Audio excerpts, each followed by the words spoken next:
नमस्कार, आप देख रहे हैं पुलिस महानगर। तो आइए शुरुआत करते हैं आज की कुछ खास खबरों से।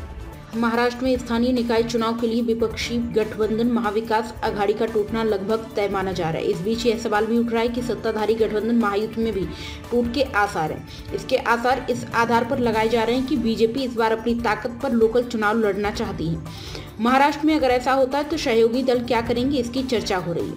महाराष्ट्र बीजेपी अपने दम पर चुनाव लड़ने की तैयारी करती दिख रही है। श्रेणी में बीजेपी का महाअधिवेशन हुआ। उस समय केंद्रीय गृह मंत्री अमित शाह ने पंचायत से लेकर पार्लियामेंट तक का नारा दिया और मुंबई की नगर निगम चुनाव के लिए शंखनाद किया। इसलिए महाराष्ट्र में बीजेपी अकेले दम पर चुनाव लड़ेगी, ऐसी चर्चाएं चलने लगी। महाविकास आघाड़ी के नेता संजय राउत ने पहले ही कहा था कि नागपुर से लेकर मुंबई तक local body election Shiv Sena UBT अपनी ताकत पर लड़ने वाली है, इसलिए एमपी में टूट पड़ने की अटकलें लगनी शुरू हो गई थी।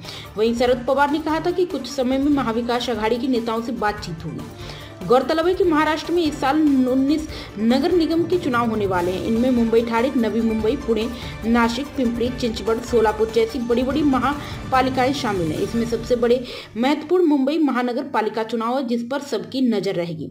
बता दें, मुंबई पालिका देश की सबसे बड़ी अर्थव्यवस्था समझी जाती है। मुंबई में उद्धव ठाकरे बीजेपी की कड़ी टक्कर। साल 2017 में बीजेपी उद्धव ठाकरे की पार्टी से 2 सीटों से पीछे थी। इस बार बीजेपी को अपना मेयर बैठाना है, इसलिए वह अपनी पूरी ताकत लगाने की कोशिश करेगी। मुंबई जैसे ऐसे कई शहर हैं जहां बीजेपी के विधायकों की संख्या ज्यादा है और कार्यकर्ताओं की ताकत भी बड़ी है। महाराष्ट्र बीजेपी के साथ एकनाथ शिंदे की शिवसेना और अजीत पवार की एनसीपी है।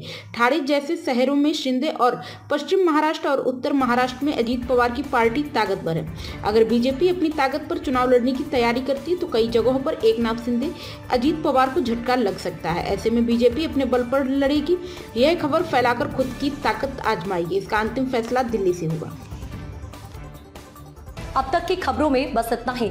ऐसे ही खबरों के लिए बने रहें हमारे साथ। तब तक के लिए नमस्कार।